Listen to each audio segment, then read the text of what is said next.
शुरू सर वो करते हैं। मेरी फीस थी, वो पापा ने भेज दी है। अच्छा ठीक है बेटा, मैं कह रहा था मेरे से गलती ये हो गई, मैंने अभी तक होमवर्क नहीं दिया ना कुछ भी, कि दिया था थोड़ा बहुत होमवर्क। अच्छा, एक क्लास का होमवर्क दे दिया मैंने, हाँ दे दिया है मैंने। चलो, मैं बेटा इलास्टिक कोलिशन का डिस्कशन कर रहा था, जिसमें मैंने तुम्हें ये बताया था, फिर से मैं फॉर्मूला लिख दूं, एक दो सवाल रिवीजन के लेके फिर आगे बढ़ेंगे। ये दो बॉडीज मूव हो रही हैं, ये बिफोर कोलिजन,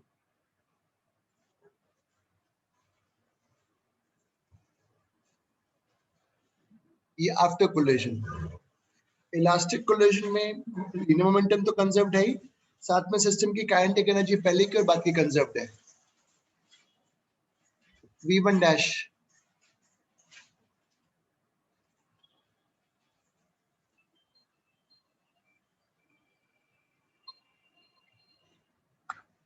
हाँ नन्या बेटा बोलो।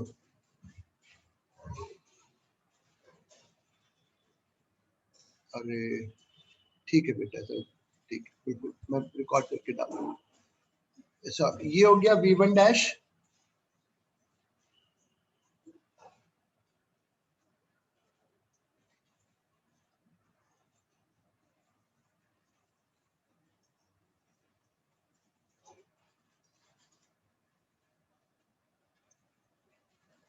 And this is v2 dash. ये आप लोगों ने लिख लिया था। मोमेंटम कंजर्व्ड है before, during the time, after collision. Kinetic energy conserved है बिफोर एंड आफ्टर कोलिजन। फिर से एक बार फॉर्मूले सब लिख लें।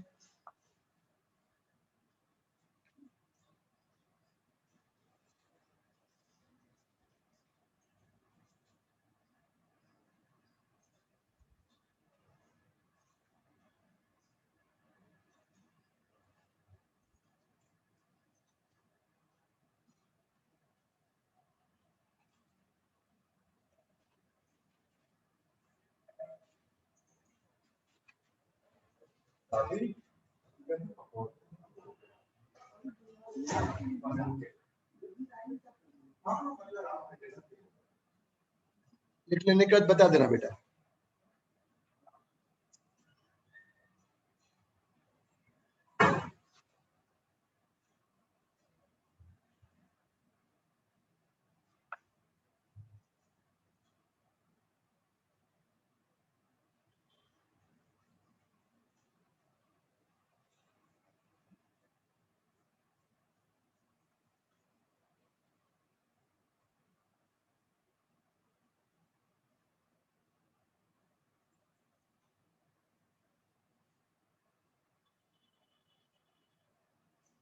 लिख लिया हो तो बताना बेटा।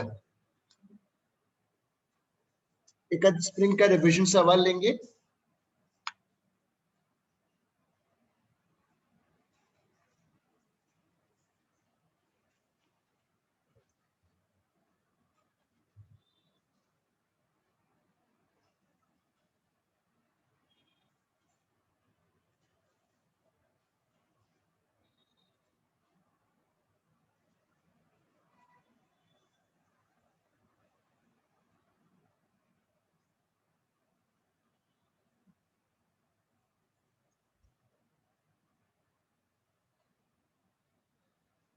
चलो, लेट्स टेक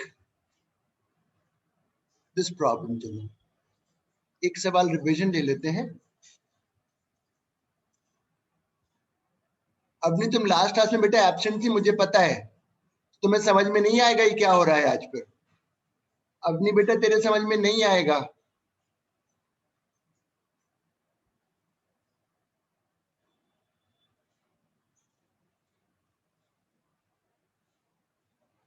डायग्राम बनाओ।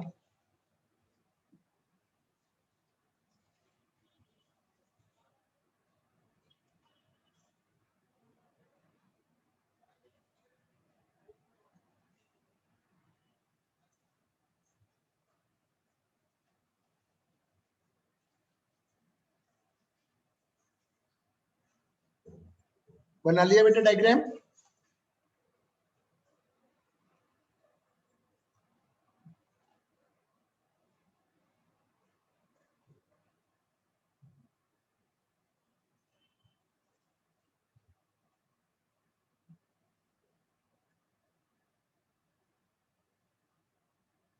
अरे हाँ ना तो बोलो।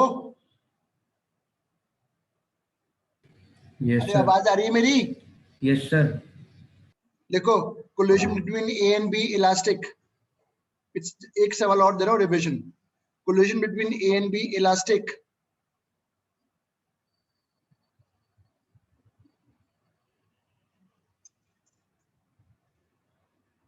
Find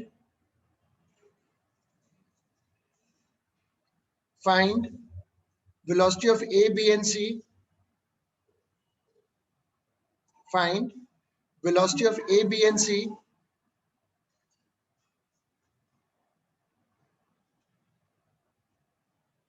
just after collision.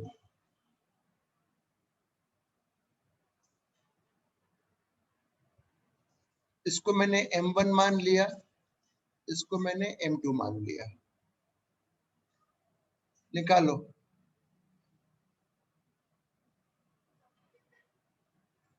To M, यहाँ पे 2m2v2, ये टर्म 0 हो गया।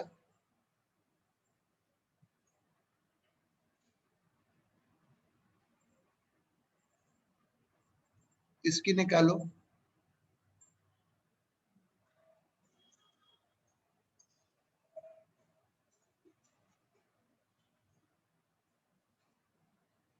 तो ये किसकी आ गई? बी की।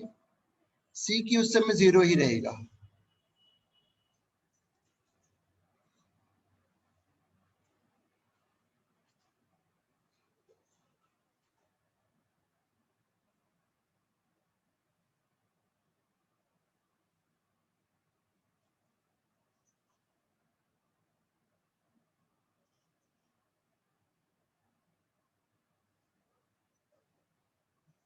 इसका B part.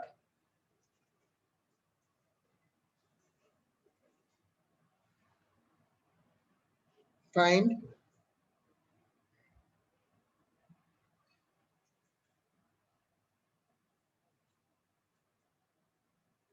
velocity of B and C.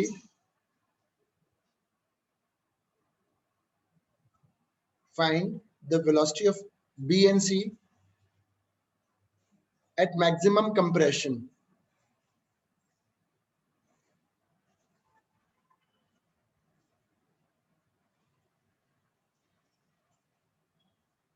Velocity of B and C at maximum compression. अब थोड़ा सा मैं समझा देता हूं वापस से।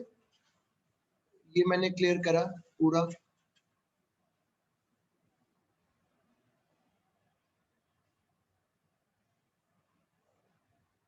इसकी तो V आई आपकी।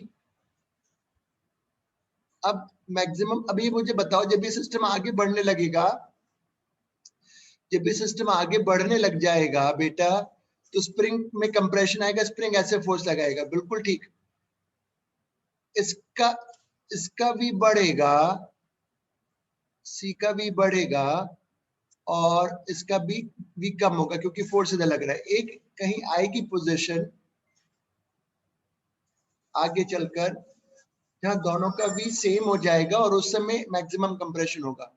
नेट फोर्स अभी भी 0 है, सिस्टम पे नेट फोर्स अभी भी 0 है, तो लीनियर मोमेंटम कंजर्व्ड है। करो जरा।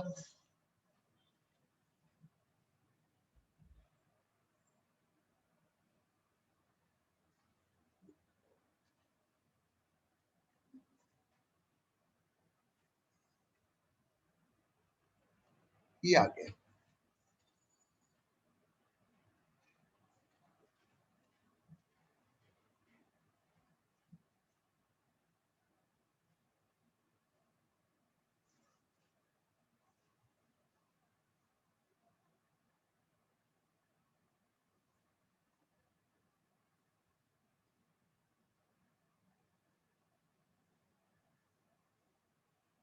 इसका B part,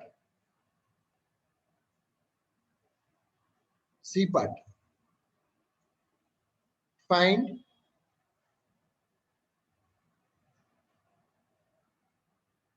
the maximum compression in the spring. Find the maximum compression in the spring.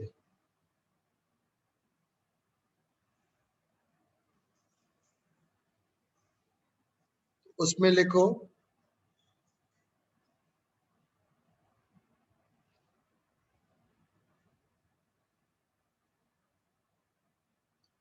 energy of system will remain conserved. Energy of system will remain conserved.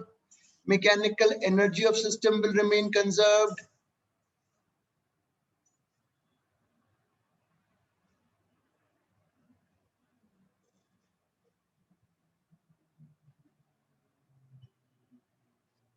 तो शुरू करो लिखना.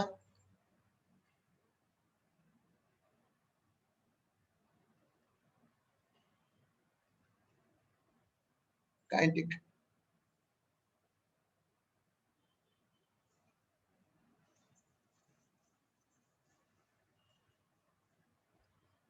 उस समय स्पीड आ गया था कितना?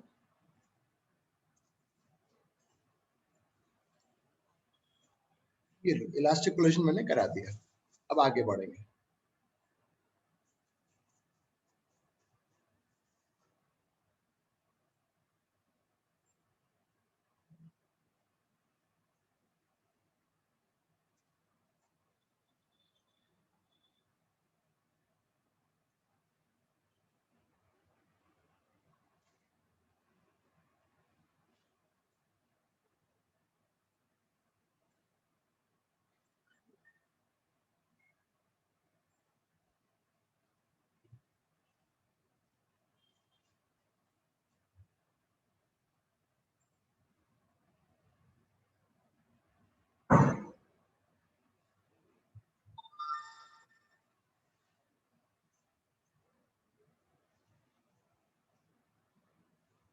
चल अब हेडिंग डालो.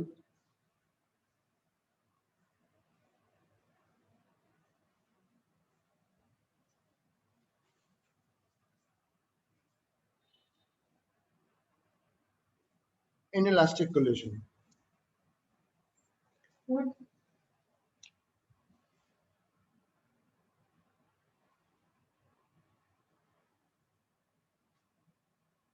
लिखो inelastic collision between नहीं इसमें लिखो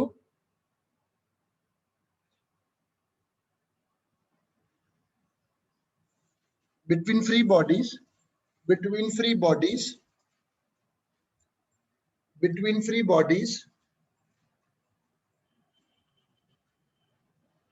if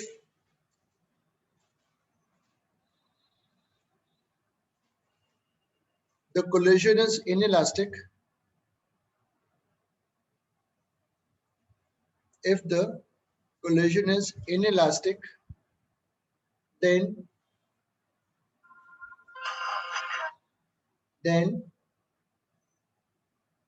only linear momentum is conserved.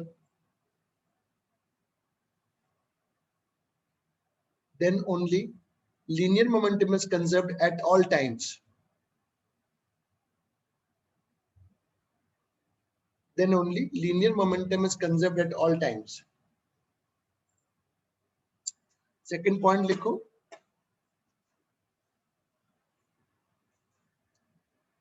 The kinetic energy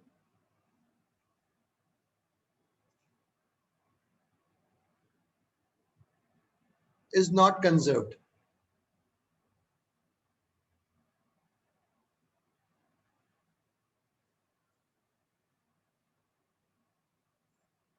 Third point लिखो.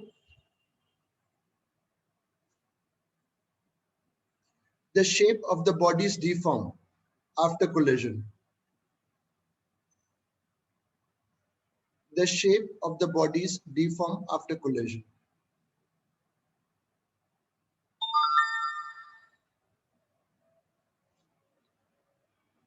अब इसमें क्या इक्वेशन होनी चाहिए? ये बहुत इजी है बेटा, इसमें बहुत आसान है.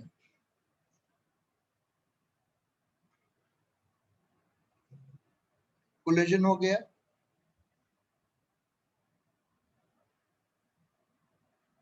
इसकी ये हो गई, इसकी. तो मैं मोमेंटम कंजर्वेशन लिखूंगा पहले.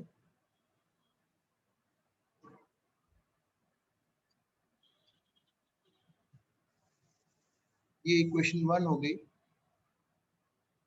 मतलब इक्वेशन एक ही बनेगी इसमें.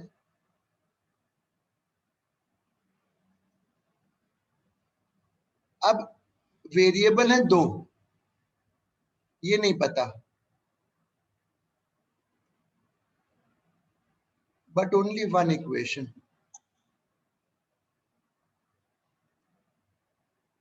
लिखो मत, वेरिएबल है 2, इक्वेशन केवल एक है, तो अभी तो इसे सॉल्व नहीं हो पाएगा, इससे तो नहीं निकल पाएगा v1 डैश। तो इन क्वेश्चन, जो भी क्वेश्चन होगा